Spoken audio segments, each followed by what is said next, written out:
All right, everybody. I hope you're doing well. Welcome to Late Night Gun Chat.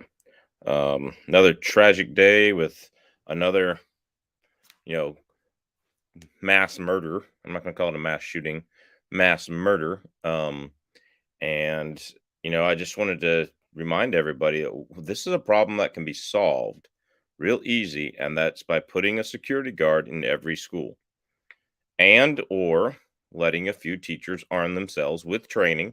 I believe they should go with training personally so that they can defend themselves. It's that simple, and defend their students. We defend our money, jewelry, politicians with guns. Why don't we defend our children with guns? Every other freaking school in the world, country in the world, there's a security guard armed outside of school, and you got to check your kid in every day and check them out with the security guard. Yeah, or a few security guards. So, yeah, we don't do it right here. It's just that simple. We don't do it right there. So anyway, um, just we can solve this, and I'm gonna restart my hashtag guard every school, hashtag protect every child campaign. For those of you that were with me real early on in the channel, hashtag every school, guard every school, um, hashtag protect every child. And I haven't been pushing that like I should have been the last few years. So guys, we got to put it out there, and we got to get it out there. So when I release a video in the next few days about that, please share it and please watch it. And you guys know basically what it is, but it's a 5 to 8 point program of this is how we train students, and this is how we or excuse me, train teachers, and this is how we put a security guard in every school. So that's that. The bear hunt did not go very well. All right, that's a long story. But it's not over yet, so it'll be over in the next few weeks. But it's not over yet. So anyway, guys, thank you for stopping in. Put a politician in every school. Problem solved. Maybe politicians would look right at the problem and not solve it, because politicians walk into classrooms and still don't solve the problems in classrooms that are there anyway.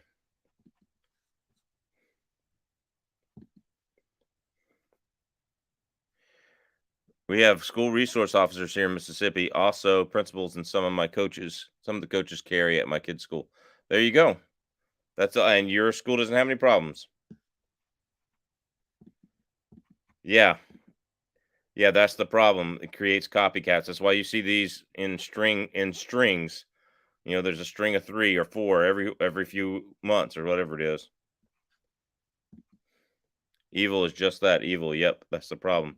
Definitely. I'm not going to say the media doesn't have a right to cover them. The media shouldn't have a right to sensationalize them. That's the thing. So, is what it is. So, Gabe, do you know if this is a Mississippi state law, or is this just something your school district decided to do? Because the federal law does give the principal of the school jurisdiction to say you can carry. So, is what it is. Yep, they sensationalize it and politicize it. Yep, and like they're doing this while the big gun control debate's going on. Yes, absolutely. Thoughts and prayers go out to the victims and families affected in this incident. Yep, absolutely they do. So, yeah, before the SCOTUS ruling is a bit fishy. Yeah, there is that. I mean, yeah, mm-hmm. Yep, right before the SCOTUS ruling. Yep, bit fishy. So, but he's going to pack the Supreme Court. He's already said if he doesn't get the ruling he wants, he'll use the Democratic majority to pack the Supreme Court. So, I mean, it is what it is. At that point, I don't know how civil war is not a possibility. Like people, people go, oh, we can still vote them out. We can still educate people, and we can still work this out peacefully. The other side doesn't want to. The other side wants to force things down our throat. Yeah. So yeah, far left doesn't care what the gun community thinks on this issue, and think we as human beings do not care that innocent people got hurt. Yeah, yeah, which is crazy because we do. All right, so looks like Bullets for Bucks floor is here. Or how's it going, man? Am I is my speaker on? or my mic. When you speak Just during mic on, just wait a second here, and yeah, I am running around with my head cut off right now, so just give me a sec. yeah, take your time. So anyway, yeah. No, we feel more bad than the left. The left wants this as a political opportunity to ban us. While as we want this as we want this to never happen. Okay, the left doesn't want this to never happen. The left wants this so they can wants this to happen so they can force their agenda, and then they want to say, "Oh, it's bad," but that's that. What's up, Hunter Kirk? How you doing, man? It's good to see you. So, I don't think the coaches and principals are officially authorized. All the schools, as far as I know, have the resource officers. Yeah. Yeah. Well, that's the thing is a lot of places don't put resource officers in the elementary schools because they don't think they have to deal with drugs and weapons and stuff like that at school. So that's that. There he is. Here he is. So, all right. So, bullets for bucks. We were just talking about what's going on, and going to be restarting our The school shooting. yeah, we're going to be restarting our hashtag guard every school, protect every child program. So, that's that. Very cool. I mean, not about the shooting, but Yeah, the idea. yeah. Yeah. Maybe they should put criminals where they belong, and also that piece of garbage broke the law by getting a gun. Yeah, yeah.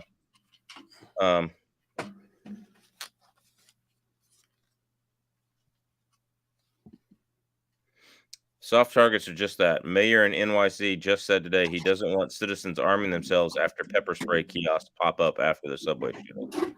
Yeah, that's crazy. I mean, absolutely crazy. Failure of state and federal government, just like Parkland. Yep, absolutely. I'm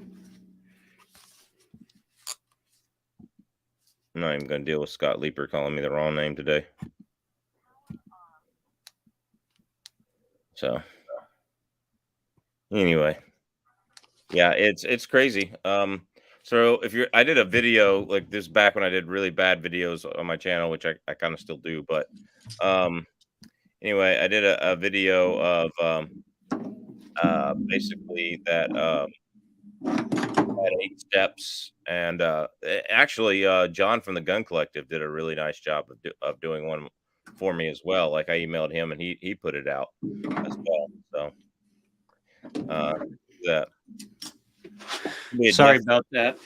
Yeah, no problem. It should be a death sentence for whoever commits terrorism. I agree, Warsaw Patriot. So that's that. So. The only problem with like the two-edged sword of that is when they start calling us domestic terrorists and start killing us, saying it's there's that. That's the double-edged sword of like the Patriot Act was the same way that Bush passed. It's like there was things that obviously maybe could be considered good, but then it infringed on a lot of our freedoms. Absolutely. Are you reloading ammo over there? I am not. I have been at the range 3 times already, and it's only Tuesday, so I've been there twice today. I was shooting for 3 hours pistols.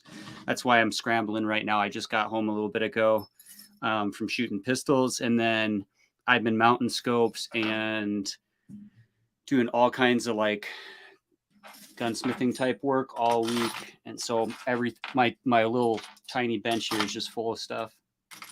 I understand that, man. But yeah, I was shooting pistols at a they call it Tactical Tuesdays, and I'd never gone. And it's kind of like a law enforcement. I mean, like the training was a lot like our law enforcement training was on pistols, but just a little bit different and more like flexible, so to speak. And it's kind of also training that they do for like those that want to do USPSA, like and stuff like that. So it's kind of just like a generalized training that they do every Tuesday, I guess. Never gone to it, and it was like 2-3 hours long, And first they had like a little 30-minute spiel of stuff we were going to do. And then we went through different stages, and they just made different stages with like tactical reloads, what they call administrative reloads, emergency reloads, and different courses of fire, like whether it was 2 to the, chest, 1 to the head, or, 15 yards, 5 yards, 3 yards, 10 yards. It was pretty cool. It was interesting. I probably will do it again. It's pretty fun. Our 2A rights are untouchable and God-given. These commies never blame the criminal, always blame law-abiding citizens. Yes, they do. Yep, they sure do, Alejandro. So I totally agree with you there. All right. And it's definitely a tragedy. Yep, definitely need a good guy with guns. Shootings always the last 20 years happen in election years. Weird. Yeah. Yeah, it's strange how this is right before elections are coming up or whatever, and but at the very least, I mean, if you think about it, if he was getting shot back at, I doubt he would have gotten 14 or 15 people. Yeah. It's up to 18, I think now. Is it really? Yeah. That's horrible. It's horrible. That's horrible. I mean, for one, his age, and then versus the age of the kids he was shooting, that's like disgusting. Just disgusting. That's really bad. But yeah, I mean, obviously, if school teachers were armed and stuff, that might have went differently. Absolutely. Or if we enforced already in place gun laws, and like, wasn't it one of the shootings recently, not this one, but just before this one of them was already like known as like having issues, but they didn't really do anything about it. Like, didn't the apparently from the chat, same things with this one. They knew he had issues. They didn't do anything about it. And here's the one thing, like I'm totally against red flag laws, but right, you go out and make a statement that you're going to do XYZ at XYZ place, right? If you go out and make a statement like that, then you have made a terroristic threat, and at that point, you should be arrested. All right, and thrown in jail, and maybe you get 6 months because you didn't carry it out or whatever, and then you get 6 months, and then you have 6 months in a psychiatric facility, that kind of thing. It's such a two-edged sword. I mean, like, because a lot of people say random stupid stuff, even adults. But like, yeah, if it was something that's that grievous, you'd think that at least there would be like a formal investigation at the very least, and then there would be something done more than what was done, from my understanding. But admittedly, I haven't dove really deep into these recent shootings. But yeah, I mean, it's just real simple. You need an armed security guard in every school, and you need at least 3 teacher volunteers in every school, who are willing to take the training and go through a course and go through a safety. Now, here's the thing, like, people are so worried about an accidental teacher shooting. One, if it's a teacher's gun, it can be locked up in their desk. Okay. All right. Teachers in the classroom the majority of the time. Okay. It can be locked in their desk. Right. 2, all right. Like, I would never carry my gun out in public without a round in the chamber.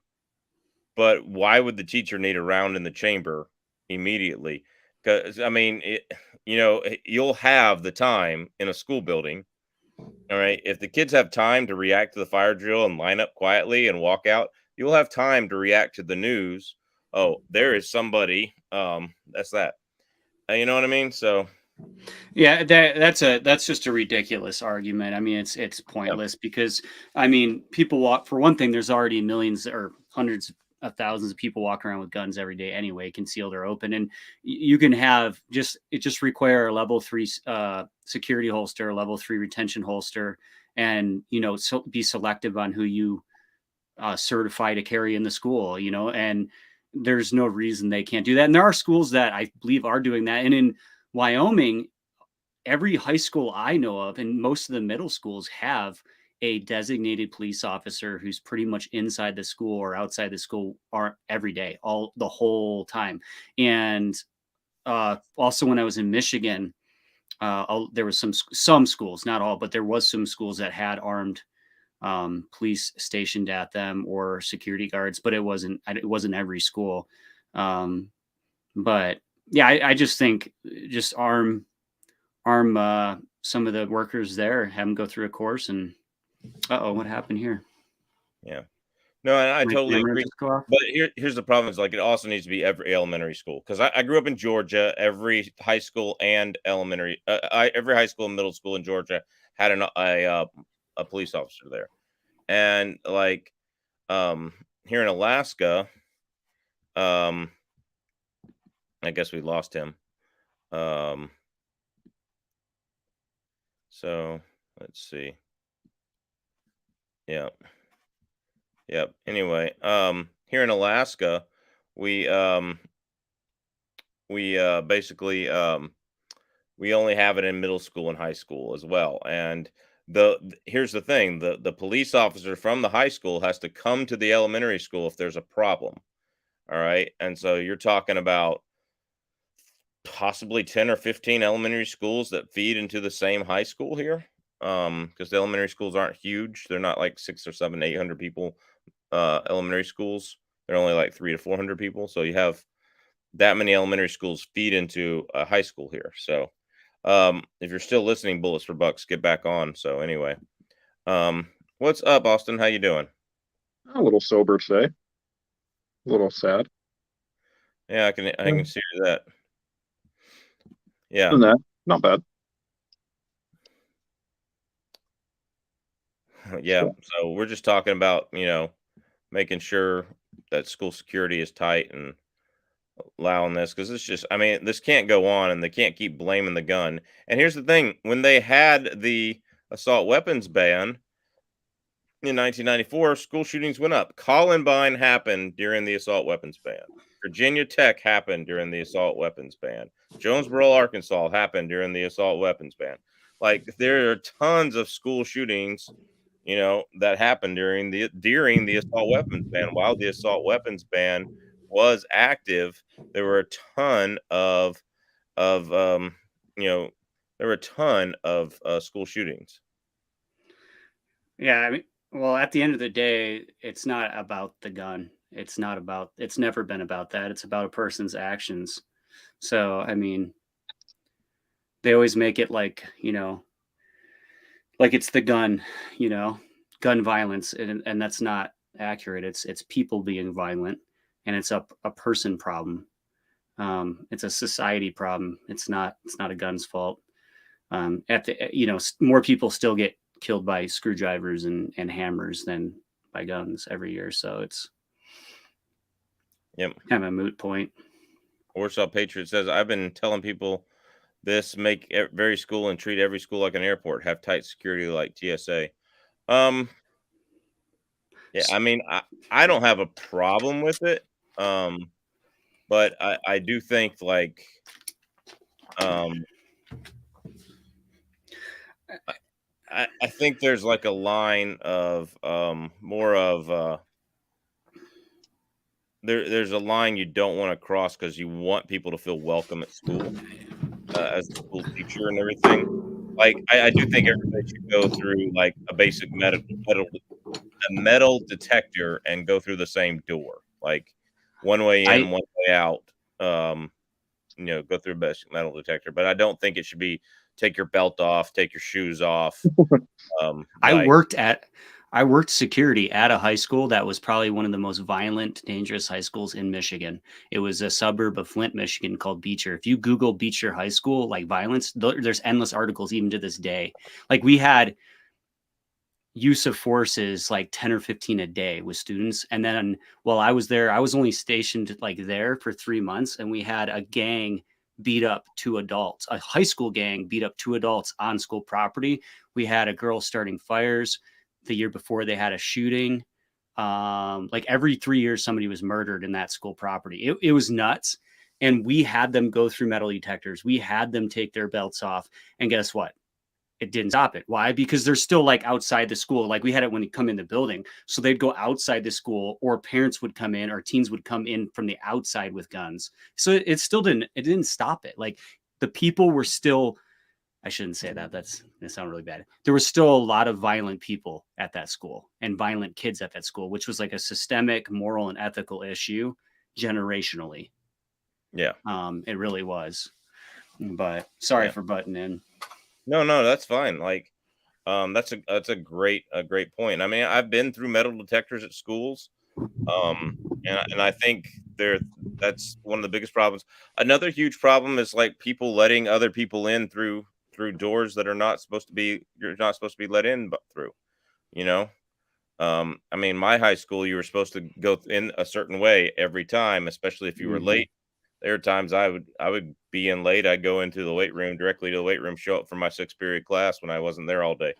Like, so And a prison's a perfect example of it being, like you can have the strictest rules. And I agree that there should be maybe metal detectors and things. I'm not disagreeing with you, but like a prison's like the most secure place on the planet.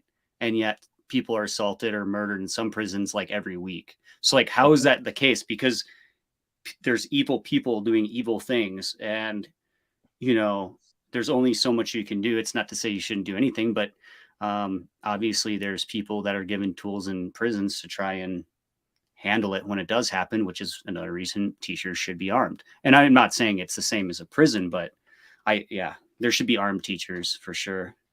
The other thing that's really big is like our school's academic standards are so freaking low that, I mean, the schools are really good at special education, right?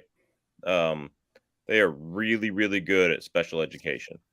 And so much so that public schools bring the average kid down to the level of the special ed kid instead of bringing the special ed kid up. Okay. I'm just going to say that out loud. I see it happening every day. Okay. That's true. You work at. Yeah. And I see it happening. I've gone into student support team meetings where we discuss whether or not this kid needs to get put on special ed. And they're like, when they're in 2nd grade, they'll have to be able to do this. So I'm like, this kid doesn't know his alphabet from kindergarten. Why are we even thinking about putting him in 2nd grade from 1st grade? And the way that contributes to school violence is you have a kid who's grown up not knowing any consequences for what they've done. Number one. And number two, they've grown up and they're not smart enough to think about the consequences they've never done. So anyway. Yeah, I don't know. I don't know as much about the public school system as you do. I think I guess our district is supposedly really good, and like our kids in kindergarten, and so far I haven't, it's been pretty good. Like they seem like they do things more right than maybe some places. Cause I know even from when I did security at the high school in Michigan versus just from what I've seen or heard here, I mean, there's a dramatic difference in how they do things here, but that probably comes back to the values and culture, even in this area, and the conservatism here, it's just a different area, but yep. So bro, is it still daylight in the last? Oh yeah, it will be daylight for another 4 hours. Yep. So I totally agree with this. Warsaw Patriots. Yeah, I'm part of it, but I totally agree with it. Yep, every school should be mandated to have guards and have teachers protect kids. I'm fed up with their excuses of not doing this, and that's so they can use dead kids as pawn for anti-2 education and edicts. Yep, totally agree. So, yeah, I think that I know the sheriff's office here and the city police do post. There's actually ones assigned to each school, I believe, all day. And then there's the sheriff's office, and the ones that aren't in the city that I live in, they just go on the periods where there's a lot of activity or a lot of stuff going on, and kind of hover around. But I think that there's probably and this is a guess, but I bet you there's communities, or cities with less money, less law enforcement funding, where they probably do less, right? At the end of the day, it's really about money. because like hiring an armed security guard costs more than hiring an unarmed security guard. And then if you want police to be around, that all goes into like funding. And I live in a county that's pretty well off in Wyoming. So there's probably a lot. That's probably why I see that a lot here is there's probably a lot more funding available for it in a sense versus other areas. Yeah, I can totally agree with that. That's that. Schools are created a divided society with critical race theory. If a kid hates another kid based on hate, there'll be nothing but hate. We need to get rid of CRT and teach math, science, and math and reading. Yes. No, I totally agree there. I don't see a lot of that at the elementary level yet, Alejandro. So, yeah. Hey, Reloading Weatherby, how you been? I'm pretty good. How are you? I'm all right. I just shot. Well, no, I didn't shoot the Weatherby yesterday. Yesterday, I shot a Fierce CT Rival and a CZ 457 22 I love that. and a PSA AR pistol. Those were the 3 guns I took to range. I spent like 6 hours at the range yesterday with those. And then today I was shooting the Canic pistol. It was just a 9mm. I finally got my cheap Savage access to shoot almost half-inch groups. So that was fun. That's cool. Yeah. That's awesome. All right. How you doing, New York Prepper? What's going on, dude? What's up? Yeah. How's it going? Good to see you. Yeah. Pretty good. So basically, I early in my channel, this was happening in New York Pepper. Early in my channel, I had a video called #GuardEverySchool, #ProtectEveryChild, and it outlined a plan, and so we're gonna get that started back up again. I'd appreciate it. Everybody did a video on it, but we can talk about that in the after chat if y'all want to. You don't have to. Don't feel pressured to. So definitely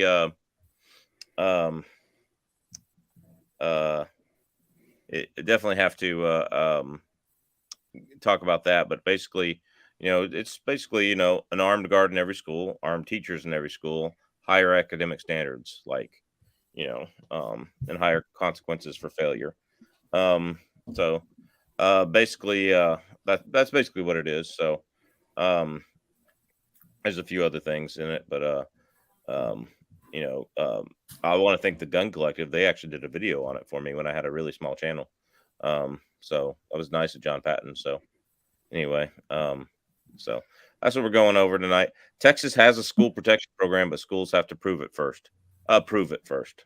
Approve it. APPROVE. Seabrill 53. Thanks for being in here. Sorry, I'm a grammar Nazi. So yeah. It's kind of weird that we have more anti-bullying like policies and all this like social policing going on, yet we have more school shootings, I feel like, than we used to, which is it's kind of like it's like doesn't make sense. It's a strange like dichotomy I don't fully understand. Yeah, I totally agree because I did an in-depth study for one of the coursework I had to take for a bullying session, and like there's all sorts of bullying, stuff going on, and part of it is I think the kids ignore it. A lot of it, like they just don't care. They're tired of being preached at, and then the other part is I think they're I just think that how do I phrase this? I think the other part of it is that there's more of a it better be legit if you tell type thing going on. Like you better be able to prove it. It's weird because like social media policing, in a sense, like freedom of speech is being infringed on. And like people are ultra sensitive over everything, but then not seemingly sensitive about the right things anymore. Like their moral compass is kind of backwards. I feel like I made a video, for example, and I'm not saying it was right, but like I've made some satire videos on other platforms like Instagram, and some of them were like watching a shooting video of somebody and they like had the gun here, the stock was here, right? And I was just like, and I wasn't even like mean voice. I was just like, you should like, hey, that's great, but you should have the stock here. And that's like my video was saying that, like, it wasn't mean. And like I got attacked by even hunters and shooters because I was bullying or harassing. And it was like, what? And then another guy who does satirical videos about hunting, and he does it to get attention to make fun of, I made fun of in a sense. And it was like innocent because he wears sunglasses like this big while he's in full camo that are reflective. And I was just like, well, that's hilarious. I did like a minute clip on it. And it was removed for bullying and harassment. It's like, that's stuff that like should be freedom of speech. And then like everybody's taking offense to everything they don't agree with. Like instead of it, where it's that's not healthy. And it's like the wrong, everybody's focused on the wrong thing. And it's weird because it's all backwards and upside down. And quite frankly, sometimes it doesn't even make sense to me. But maybe that's actually making it worse, because it does seem to be getting worse, like with these shootings and stuff. So like, is it people aren't having, like, you can't have an open conversation with a conflicting viewpoint with anybody. So then is it like being held inside, and then people are going off the deep end and projecting it that way because we live in a society that we can't have a opposing viewpoint where it's that unhealthy? I don't know. That's like a wild just thought.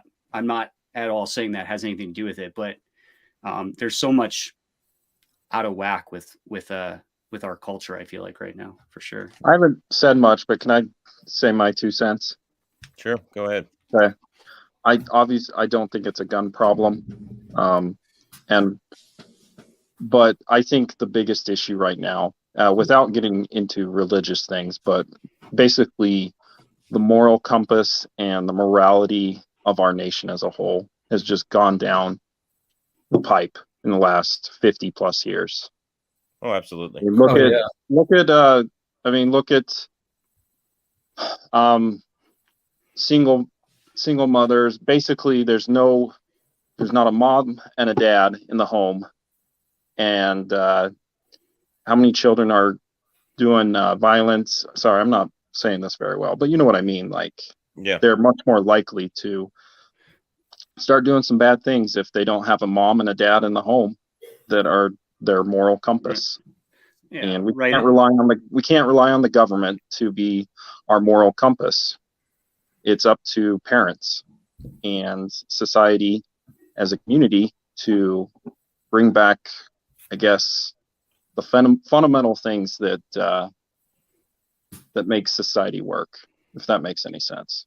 Well, yeah, right is wrong and wrong is right. And yeah, I don't like even the fact that people like, I mean, I think that you should be able to talk about religion. I think that we've denied that for way too many years. Like if you have a religious belief, that, because I think that morality and therefore ethics is at its foundation for most people on a personal level based on their religion. Now, maybe their religion is based on their upbringing and what they were taught. Maybe it's based on their life experiences. But it still has some sort of core, it's connected to religious belief. I think that's a huge part of why we're in the position we are is and it's arguably not, you could just say Christianity, but you could argue that even there's other religions that have good values, and even those aren't being followed. Right. Nothing's being followed almost. It's like this, what do they call it? Nihilistic? Is that what it is? It's like there's nothing's right, nothing's wrong. It's just like everything goes. Yeah. We're focused on, we can't even, we have people in government, at the highest levels that can't even decide what gender they are depending on the day. Like, I mean, obviously kids growing up in that culture aren't going to really truly have a grasp on what's right or wrong, or think that there's any consequence for it. Absolutely. I mean, with people protesting the right to kill a child outside of justices' homes, like, it's A, you don't have a right to kill a child, right? B, science tells us that's a child who can feel pain at X number of weeks, who has a heartbeat at X number of weeks, who has cells multiplying and dividing at conception, all right? Everything that you have to do to be alive. Definitely, science tells us that. and like you have the right. You're protesting that moral right. Well, these are the same people that are growing up going, oh yeah, an abortion's okay. Well, what's the difference between killing a child who's preborn, killing a child who's 18 months, killing a child who's 5 years old, killing a child who's 8 years old, as we saw today? There's no difference in morally doing it. So like, to the left, I say, j'accuse, I accuse you, and it's like, yeah, it's like you put this moral gray land out there when society was, pretty structured on morals, on morals. There are some things that society did wrong, racism and stuff in the day, but you didn't have, people aborting babies, and you didn't have, people, you didn't have this mass welfare corruption. You didn't have schools who wouldn't fail you if you failed. All right. They would fail you and leave you in the 8th grade 8 times until you dropped out and did something else with your life, so it just kind of is what it is, and it's just not there. Porky Stock, I just want to take his comment. At 40 billion sent to Ukraine, but it put several armed guards in every school. Agreed. So yeah, it's like you see cycles throughout history, right, with every nation that's ever been, where it's like they have seemingly mostly good values. It's not to say they didn't have slavery or bad things, but like in general terms, they had things that were very good and structured, and then they get away from what was the foundation of their morality or ethics in their government, and then they end up having economic collapse, which, I mean, arguably, I don't think we're having economics collapse forever right now, but I think we're definitely headed into a severe recession. I'm certain of that. But I think it's going to go on forever. Like, I think we're going to have economic collapse to the point of not having a United States within the next 2 to 3 years, probably, but if not 10 years. Because you can't have $32 billion in debt that you can never repay and expect the economy to regrow.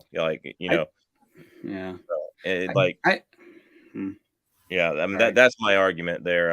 I think Greg, you want to speak to that? Yeah. Plus the energy prices, with this war going on in Ukraine, and probably there's going to be more wars. Who knows if there's a war in the Middle East with, Iran or something, that could also affect energy prices. So that's not going to help anything, So, I think it's definitely, I'm not an economist or anything, but, I talk to a lot of people, and they tell me the same thing, so. I think that I don't think that we're going to have a complete collapse to that level where like like you're saying, Chuck, but I think we're going to have a severe long recession. I think following that, we're going to have a housing collapse, which we're almost in need of at this point because it's so inflated. But I think the bigger problem is like they devalued the dollar so much and there's so much inflation.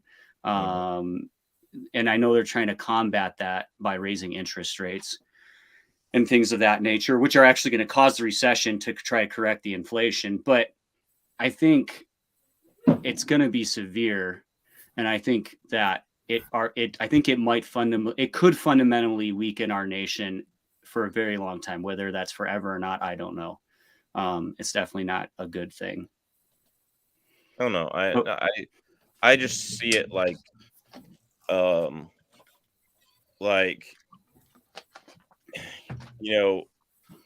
I see it as like, and raising the interest rates was the right thing to do in 2008, or 2005, right? 2004.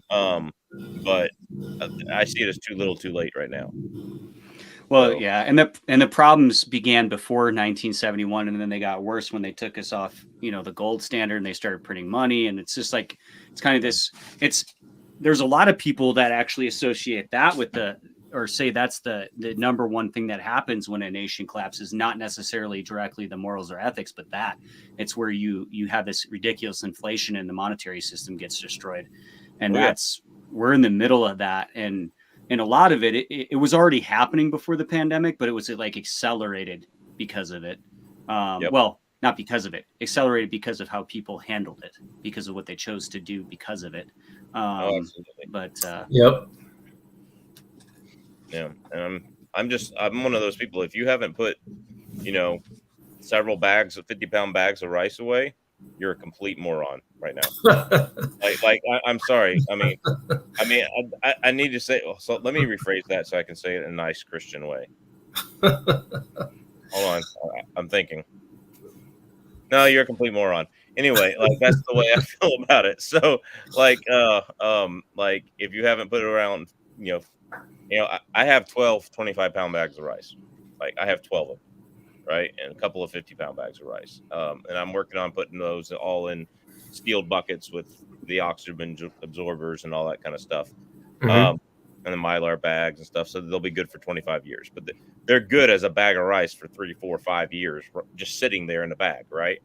So it's like, I have that, and like I have a special diet, so rice is one of the few things I can eat. So there's that.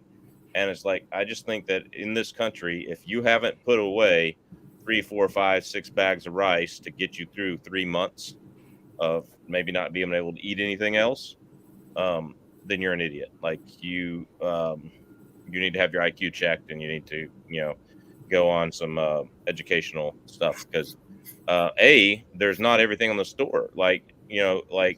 It's a hit or miss if you find something at the store. It used to be all you couldn't find was ammo and primers and powder, right? Now you go to a Walmart or a grocery store, and like you don't necessarily find the brand of bacon you want. You don't necessarily find any meat that you want. And when you have to eat really organic like me, that's a big deal. And you have to have, no gluten, no dairy, no soy. And you're checking the package of bacon to make sure there's no corn syrup in it or dextrose or anything like that. Nitrates or something. Yeah. Yeah. So it's a Yeah. huge deal. People don't understand like how much that would affect me. I spend a lot more money for food than the average person. Because I'm gluten free. I like paying for twice the price for half the taste, right? And so okay, my guys, that was funny.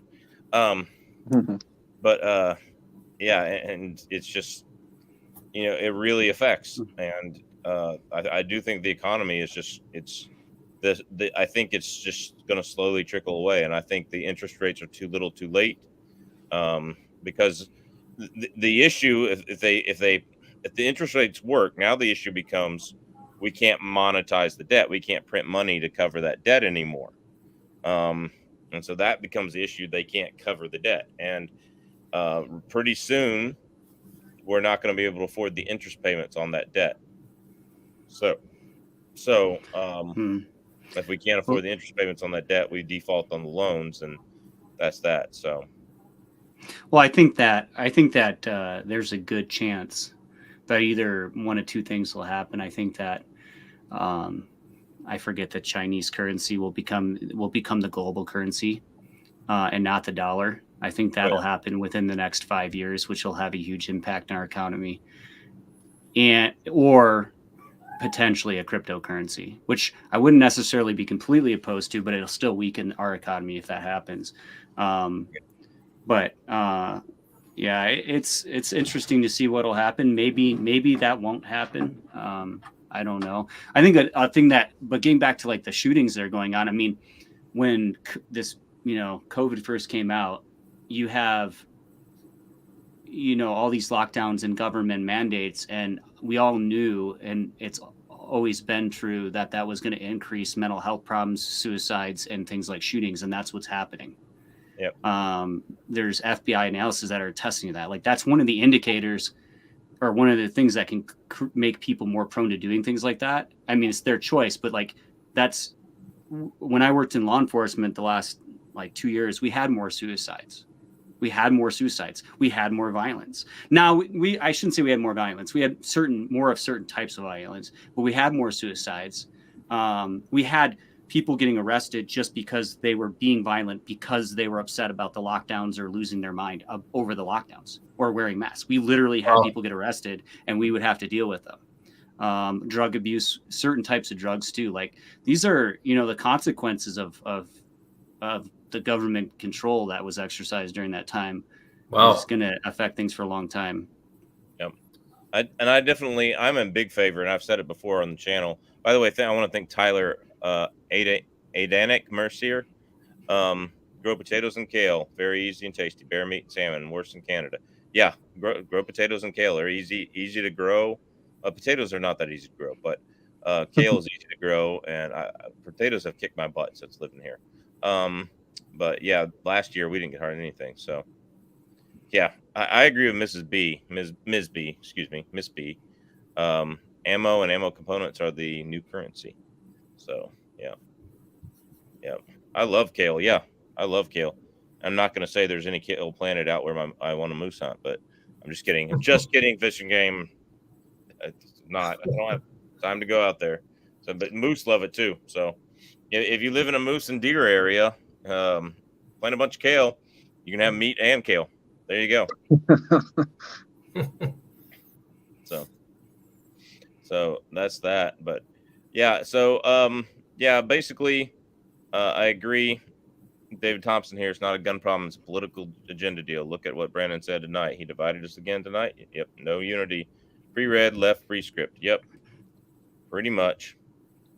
So, yeah, the yen, the Chinese currency, it could be. The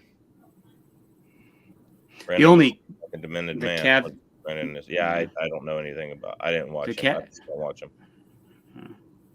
The caveat to the Chinese becoming the global currency, the yen, is it the yen or yen? It's the yen. Yen. Is that they're having significant economic problems too, though, as well. Oh, absolutely. At the same. Yeah. And COVID did affect them negatively, whether or not they admit it or whatever the case may be. So yeah, well, here's the thing: is we exported our economic problems to them. You know, when we forced everybody to buy more U.S. dollars to help with the economic crisis, we basically exported inflation. Like the U.S. exports three things: food, military hardware, and inflation. It's you know. So if you're wondering why Leopold, depending on how you like to say it, might not have all their scope components, they were getting their magnesium for their scope bodies from the Ukraine. Yeah. Interesting. Yeah. That's a little tidbit. Wow. I wonder if they would send. I don't know if it was all of their magnesium, but that was one of their main sources, is what I was told by the company. I know there's a lot of mines and natural resources in Ukraine, so that makes sense. Yeah. And I'm totally against the war. I think Russia did the wrong thing by moving in, but I do see it from Putin's point of view that, here you have this, basically a socialist bloc coming from the Europe, and it's surrounding you, and the United States is backing the socialist bloc. And so again, Putin's wrong. He's a communist dictator too. So it doesn't, who do you choose between a rock and a hard place? But I don't think he did the right thing. Don't get me wrong, but I do see it from that point of view that, like, hey, yeah, he's fighting the new world order. I do see that. So I don't have an opinion on it. So other than that, United Nations could turn into the Nazi regime, but in a different manner. It's something that needs to be watched for sure. I don't agree with everything that's going on with that either, and I think it could easily become something that would be very bad. But all right. Let's see. Kind of changing the subject, but y'all's thoughts on a forward assist. I'll let y'all go first. I don't think they're necessary, in my opinion. I think it's one of those things that, they made it back in the day when they first created the M16. They never really used it that much. It's kind of like a vestigial organ, like your appendix. It's good to have, but it's not mandatory. That's my opinion. So. All right. I have 2 ARs with it and one without it. I've never needed it on the one that doesn't have it. I'd say it's better to have it than not have it in case you need it. I've heard of rare occasions where somebody actually needs it, but it is very rare. But if I was looking at an AR in the same exact price and one had it and one didn't, and they were both like the same thing, but one, I'd probably pick the one that had it just because it has it, and you just never know. But I've never actually needed to use one ever. Austin, you got any thoughts on it? I don't have one, so I guess I'm not pro. I don't know. I don't have one on one. Yeah. So I guess my thoughts on the forward assist. So let me get back up to that question. A forward assist is, I have used it at the range. I've not used one in a combat situation. So I have a 20-inch. Y'all seen it on the channel. A 20-inch Palmetto Stakes kit on a Anderson lower, because I was poor at the time. All right, and still am, but not as bad. And it had a real big slot between the upper and lower receivers. The Anderson wasn't cut spec or something, or the PSA wasn't or something. And the PSA doesn't actually wobble as bad on other receivers. So I'm thinking it's the Anderson receiver. And so I put an AccuWedge in there, and it stuck up too far, so I had to start shaving the bottom of it off until you got the wedge in the right place and could squeeze it in barely. And the one thing I'd like to say about that is an AccuWedge makes the fit tighter by pushing your upper and lower apart. Okay, the pin is still in there, and once the pin goes all the way through, it acts like a spring and pushes them apart so that it doesn't flex, right? And I have since removed it, because what it did is it made the angle enough between the upper and lower receiver so that, they're supposed to be like, they're supposed to fit flat on top of each other. It made the upper receiver up angle the back end just a little bit going into the gas tube, that if it got really dirty, really cold, or if it got any dirt or cold in it, that I would have to use the forward assist or work it a bunch of times to get it to go. And basically, I took the AccuWedge out, no more issues. I've never had to use the forward assist. I've never had to I can shoot the thing as dirty as I want to. I just have the slop in the receiver. I'm still getting, sub MOA groups with the right ammo. So, maybe the slop isn't a bad thing, or maybe I should just buy a nicer quality receiver. But all that being said, I totally get, both arguments for it, but I have had to use the forward assist. There's a rumor out there that what's his name, Kyle Rittenhouse, had to use the forward assist on that night. I never. Yeah. I suppose, and I think I heard an interview where he talked about using it, so I'm pretty sure he did. And I think it might be on video too, if you really analyze some of the video. But I did hear that as well. I think if you just maintain your firearm, keep it clean, run good loads through your rifle, have the gas tuned up properly, I think in most situations you'll be fine, Yeah, I agree with you there. I will say that when I had to use the forward assist, I was doing a really stupid video that didn't work out. It's early on my channel. It's got like 117 views. And it deserves less. I was trying to take an AR-15 tracer round and light a candle inside a jack-o'-lantern for Halloween. Oh, okay. Idea. Like, if I could get it done with like some slow motion on the candle wick, that'd be a 1 million view video, right? So you guys would watch it like 10 times over, right? Because it'd be cool. So I quickly found out tracer rounds aren't that accurate. I was getting like 2 inches at 25 yards. Wow. Yeah, like they were bad. They don't always set on fire. They need 150 yards to always set on fire. So if they're like 2 inches at 25 yards, and tracer rounds are used in the military to kind of direct everybody's fire. Hey, they're this way. Follow my tracers. Okay. That's why they're used. And they're like every third or fifth round or whatever. They're so inaccurate. It's like, how do you know where to fire? Like, I could be off by 2 or 3 degrees just from a bad shot. And so I was doing that video, and it was like that much snow on the ground, and it was kind of warmed up a little bit and got snow and mud in it. And when I was shooting prone, and I got some dirt on the mag, and I got some dirt on the gun. So that's what made me have to use it. Like, so, right.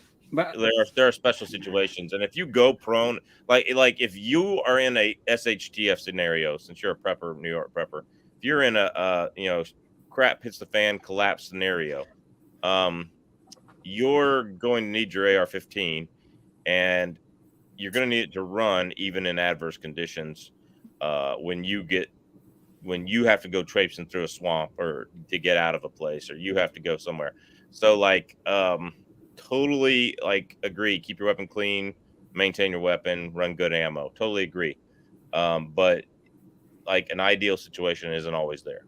So that's that. So yeah, it's good to have for sure. Definitely good to have. yeah. So I'm gonna go to John Rankin because this is exactly what I let's see. Ooh, man. We need to post a policeman and a trained veteran at every damn school to protect our children on duty before the doors are open. Agreed. Totally agreed, John. Yep. So, yeah, I mean, yeah, I agree. I mean, I get Russia's point of view on this. It'd be like putting Russian bases in Chihuahua, Mexico. Yeah. Yeah. I totally said that name wrong. Sorry. So.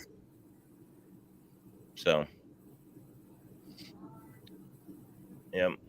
So.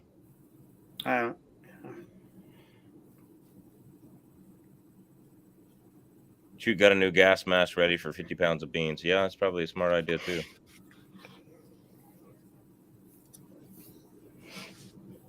He did a breakdown in court while the video was being shown. Okay.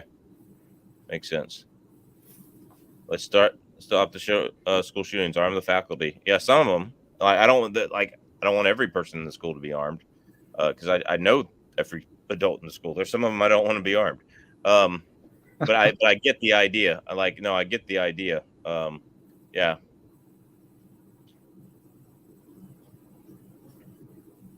Ukraine was and will be one of the United States' deep dark state playgrounds. We even bombed to cover up Ukraine biolabs that our own CIA were periodically fun. Cool. Where'd you get that information, Miss B? All right. Beans are very good for you. Not for me. They tear me up so bad I can't eat them. Oh God. Yeah, I'm like you in that. I mean, I have some. I don't have issues as probably as severe as yours, but I have pretty severe issues, and I'm pretty sure I would die if I ate beans, and that's all I ate. I'm pretty sure I'd die. Yeah, I like it. No, I can't have bean or pea protein in stuff, which sucks because half the fake cheeses, because I can't have dairy, have bean or pea protein in them. So it's like, yeah, they're all vegetable stuff. Yeah, so it's like,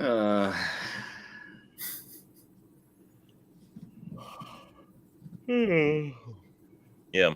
Yes, Cal did. He mentioned it with Tucker. My thought is, would the Ford Assist be the right choice, or should he have cleared the round? I hear jams can be a problem either way. I would say that. So, I would say that clearing the round is probably the best thing in that situation. But it worked. I mean, he made it out of the situation alive. So, yeah. Yes, I did say it was a Palmetto upper and an Anderson lower, but it runs great now. How's that? Is the trigger control group? Is the trigger Anderson? No, it's a it is the AIM surplus 3.5 pound drop in single stage trigger. That's new, but yeah. I got to replace triggers in all of my ARs basically. Well, one's actually not too bad. Two of them I think I'm gonna replace. The Anderson trigger, I had an Anderson, I don't anymore, and that trigger, it works, but man, was it rough, man, and rough and heavy. Yeah. If you'll, there's an easy way to do your own trigger job on an AR-15. Get it nice and smooth. Even it'll still be heavy, but you can lighten it a little bit. So it is what it is. So I'll probably just get. I think Trigger Tech now has some drop-in triggers for ARs. If I remember correctly. Yeah. I put one out on my MeWe page for Bowtac Tactical. They have one of the CNC machine triggers that they're really good for like $99 with anti-walk pins right now. So yeah, I should swap them out. So I was thinking about doing some 3-gun too. I probably won't this year, but there is a local 3-gun now, like almost every week in the summer. So I might. So that'd be a reason to upgrade a trigger. Yeah, definitely. So, yeah. Boys, pressure cook them damn beans to level the oxalates. Okay. Still can't eat them. But yeah, it's supposed to make it like easier on you though when you do that. I've heard that. I don't know how. I guess this guy must know more about it, or girl. I don't know. Miss B. Got a month worth of Mountain House dry food that lasts 30 years. Yeah. You need to go to Costco right now, JJ. Okay. And if you don't have a Costco card, let me know. I'll meet you there. Okay. And you need to go pick up some 25-pound bags of rice or 50-pound bags of rice. Just go on a meat-only diet, a carnivorous diet. That haven't you heard of that? That's like that famous speaker Jordan Peterson does it. His daughter does it. Joe Rogan tried it. Yeah, like a carnivorous diet. Yeah. It like supposedly some of them are doing it because they have super severe autoimmune disease, which kind of makes sense in a way. Although I'm pretty sure, like, I don't know how my digestion could do that, but and then some people are doing it like a fad to lose weight, which, I mean, unless you have to, I feel like that'd be really unhealthy. Unless you like literally have to do a diet like that, like how could that be healthy? Lean meat. Yeah, I guess I don't know. It's not. Some of them are eating really fatty meat because they're saying they're like having a ribeye every night. Wow. They say you just live on the toilet for like 3 weeks, and then after that you supposedly adjust. But I live on the toilet all the time anyway because I have some problems myself. And but if I eat if I eat more meat and then not enough salad or something, I'm really messed up. Like it's worse. It's not better. I need to have salad like 3 or 4 times a week at least. You got to push everything out. Yeah. Yeah. Like as long as I mean, on meat, I'm always good because I hunt so much. So it's like if I could keep it frozen, if stuff hit the fan, I would have to, turn it into jerky or salt it. Like I'd have to do things to it because if I didn't have a way to keep it cold. But on meat, I'm always good. It's the greens that I would be worried about because I don't have, I just don't have the choice yet. One day, hopefully, if I have $1 bazillion because it's expensive here, then I'll have enough property and I can have a garden and whatnot. But right now, I don't have that luxury, so kind of stuck. But I could probably pick. You always do sprouting greens on the porch, and you could stockpile canned vegetables. That's what I do. That's what I should do, and we do have vegetables like you can freeze dried. Yeah. Yeah, freeze dried. Expensive, but it works for 30 years. We have a couple months, probably. I shouldn't say a couple. We have some cans. Like we have quite a bit of canned goods. So I want to get more canned goods. And I was just talking about the other day, I need to triple the supply that we have.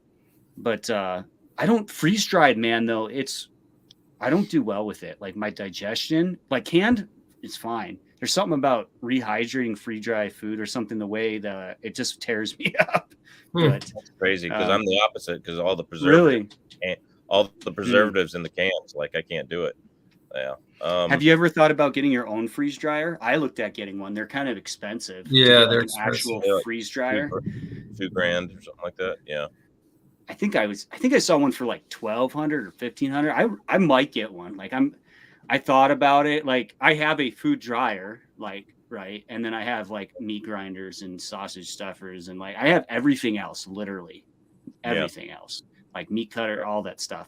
But that's one thing I don't have. And especially if I start doing more and more backpack hunting, it freeze dried meals are super expensive, so it might be worth it. But I have to, and you have to use it a lot. Always have. If you have issues that you can't eat certain things, freeze dried meals usually have those certain things in them. Even the chicken and rice has gluten in it. It's why would you put gluten in chicken and rice? And a lot of sodium too. And a lot of sodium. Yep. I got a bunch of Mountain Houses and some Backpackers Pantry meals, and I didn't get them for prepping reasons. I got them for hunting reasons, but I have a bunch of them kind of stocked up. And yeah, they're just really high in sodium. They're really expensive. They have all those additives. So it's like, it would like, and I could forage like in the spring, like right now, there's a lot of things. Cause like, I'm not good at knowing my plants. Like that's a weakness. I don't know my plants, but I'm sure there's a ton of stuff I could forage like on the mountains and whatnot. Blueberries, probably. Do you guys have blueberries there? Raspberries? There's not much there's some blueberries, but I guess there's not much here. But there's I'm forgetting the name of it. Elderberries. There's a bunch of elderberries, and there's I'm pretty sure there's chokeberries. Choke cherries, yeah.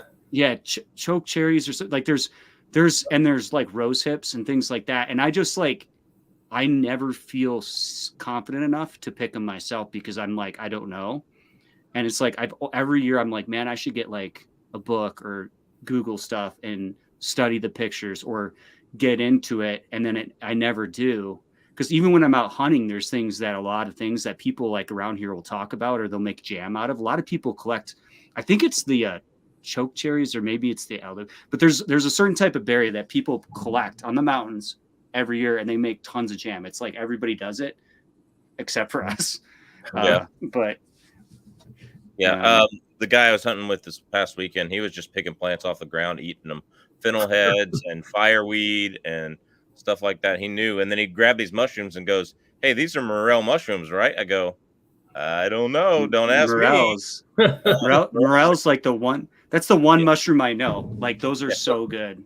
Those are so good, man. I go, like, they're delicious. And I looked at him and go, "Don't ask me." And he texted me when he got home, "No, these are poisonous." I'm like, yeah. Well, there's like fiddleheads, and then there's like black morels and yellow morels. There's like, and then there's the one thing that looks like a morel but isn't a morel. Mm-hmm. I know that too, but like when it comes to morels, I'd probably pick those. At least if I was confident that's what they were. But and of course, like in Michigan, where I lived, before I moved to Wyoming, there was like wild raspberries and there's wild blueberries and there's wild strawberries. And it's a very different climate there. And I knew those things. Those are like dummy proof, right? You see it, that's what it is. There was even blackberries. But like in Wyoming, it's stuff I didn't grow up knowing.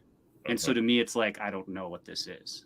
And it's not like obvious, I don't think, as much. Like there's not the regular blueberries and raspberries so much. There's probably, I think there is some blueberries, and we have asparagus actually, wild asparagus in Wyoming. Not everywhere, but like in certain areas. Yep. All right, let's talk about tactical futteries here. Ruger 1022 versus Marlin 60. Austin, you hadn't talked much. We'll let you go first. I'd probably just go with the Ruger 1022. Yeah. That'd be my pick. Okay. Anybody else want to go next? 1022 versus Marlin Model 60. I would go with the Ruger 1022. I'd go Ruger.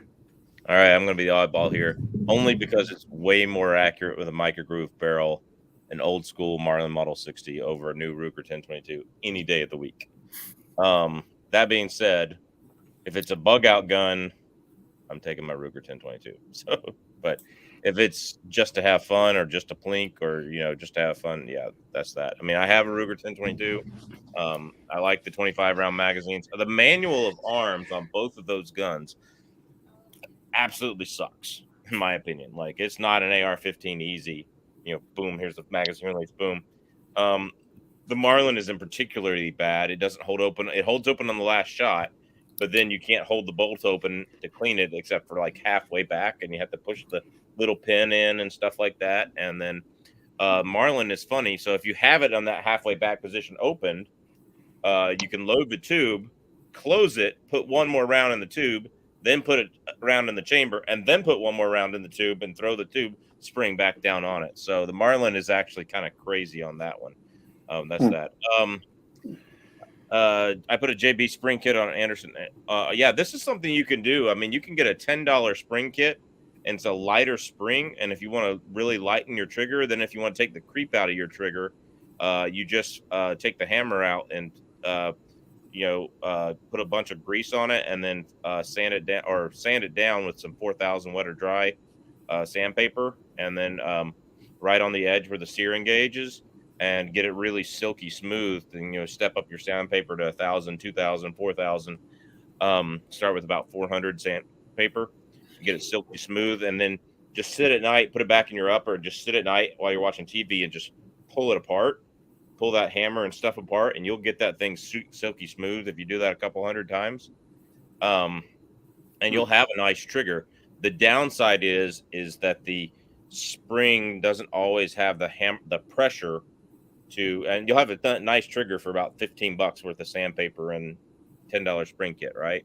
But the downside is you don't always have the power to hit like a really hard military primer. So if you go that route, I've actually done that. You can actually even take your standard AR-15 springs and bend them the right way, and you'll lighten the pounds. You'll lighten the trigger 2 pounds if you know what you're doing, and stuff like that. Yeah, I've done a fair bit of trigger jobs on bolt action rifles. I'm pretty confident in those, but I've never messed with AR stuff. I'm really not, because AR is even easier. Like ARs are easy. Yeah, but I'm not really an AR guy. Like I have them. I'm for them, but I just I'm not very competent, even just like taking one apart, because it's just not what I do that much. But yeah, I mean, I have taken the hammer out of an AR and things like that before, but it was years ago. It was probably like at least 6 years ago. Last time I took one down like that. But I had one AR where the pin would walk out on its own as I was shooting. So I had to replace the pin and some other components that were kind of goofy. It was like a lemon. It was a DPMS Oracle. No, Sporticle. It was even cheaper than the Oracle. It was like the cheapest DPMS they made, which actually, I mean, now that I fixed that, which wasn't really that hard. I mean, that thing can eat any ammo I throw at it. It's really not that bad sense, but that was an issue. They were really accurate. We had one of those. It was really accurate. It is. Yeah. My ex-wife has that on her AR-15 upper, and it was pretty accurate. So I got groups out of it. The Sporticle doesn't have a forward assist. I have two of the oh my goodness PSAs.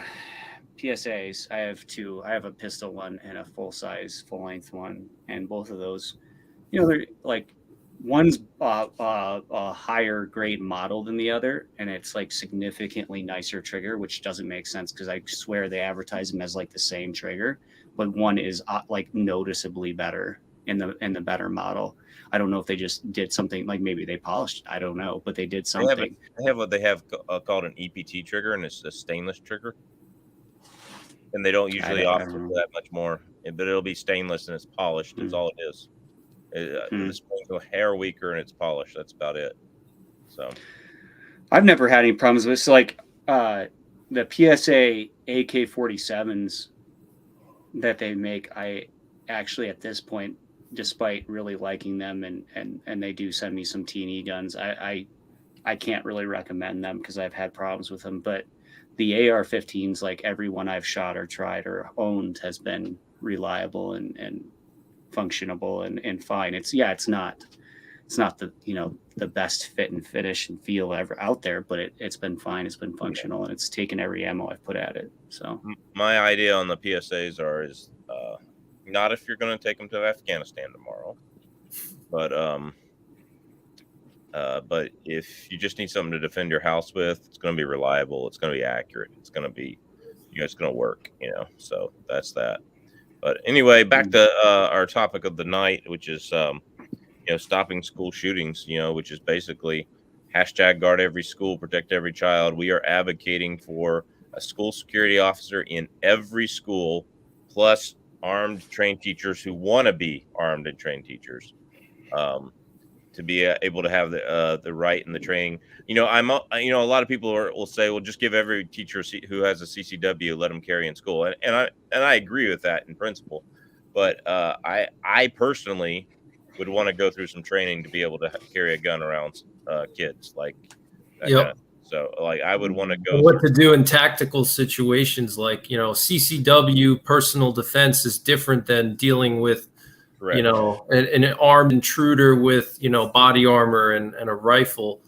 You know, that's a totally different animal. You're not dealing with some, 160-pound crackhead on the street. You're dealing with someone with a rifle, and you have a handgun. So, you're handicapped right there. So you have to know what to do. You can't just stick to the basics in that situation, but I agree with you on the school security. And I used to work in security, different types of security. So I agree 100%. Armed security is one thing that I think we should do for our schools. I know like a lot of schools have school resource officers, but, realistically, one cop can't do, really to patrol a school, you need at least like 3 or 4, security guards that are constantly patrolling the perimeter, looking at, video, CCTV. You need like one guy watching cameras all the time, 1 or 2 guys patrolling. But at least you need at least 2 people, one school resource officer. Yeah, cops are great. They're trained pretty good, but, he's not always going to be there 24/7. What happens if he has to take a call and leave the school for a couple hours? So I think dedicated security, in my opinion, is something that's overlooked. It makes sense to me, and there's plenty of retired cops, veterans that need jobs. You could pay them like $25 an hour, give them benefits. I think that would be an awesome thing. Absolutely. Austin? Yeah, I agree. I don't know what else you can do. Doesn't matter how much gun control. People are going to find a way to get a gun and kill people. And if they don't get a gun, they're going to get a truck like Timothy McVeigh and fill it with fertilizer and do something like that. I mean, there's always, ways around. You know what I mean? So, what was the guy that drove into the parade in Wisconsin? Right, in Wisconsin. What was the there was a person, not Timothy McVeigh, but the other person. There was another accomplice with, do you remember his Terry name? Nichols? Yeah, he grew up 2 miles from where I grew up. His family's farm is still there. Nicest people you'd ever meet. Super nice, huge farm, just like rural farming people. You would never in a million years think that. Wow. You'd come from there. It's really, I actually feel like his parents, I feel bad for his parents. Like, can you imagine? And they're just and they still farm. It's just weird, man. Wow. How some people are and maybe there's things that are really bad in his past, but it's just I don't know. Sometimes you wonder if there are people that are just evil, born evil almost. But yeah, it's weird. But I think that as far as Army, I think the only realistic solution is just letting faculty carry that are qualified appropriately, because I think that we're just way too stingy of a country to actually pay for armed security or police. So I think that's the easiest, fastest, cheapest solution, but we won't do it because it's not politically correct enough. And that's what'll happen. Well, there's actually a lot of schools in, I don't know about Michigan, but I know when I lived in New York, a lot of schools in city areas, they had 5 or 6 security guards. They weren't armed, but they had to be there because the kids were fighting all the time, especially in bad areas, So, but yeah, across the board, it might be hard for some lower income areas to afford it, but even just having 1 or 2 guards, even just one armed guard would, in my opinion, could be enough, Absolutely. I agree. I just don't. I think the easiest, and I think the most realistic, would be having faculty just carry concealed. But I don't know that that'll happen. I mean, hopefully it does. But. Yeah. Let me address white space Marines here. Years ago, when there was a threat, parents used to guard schools. 2506 or 243 bolt to defeat body armor. Yeah, I can guarantee you that those won't defeat modern body armor. If my 7 mag at 3,550 feet per second will go through body armor, neither one of those will go through body armor. So in modern level 4, those will not work. I mean, you could do that, but that's that.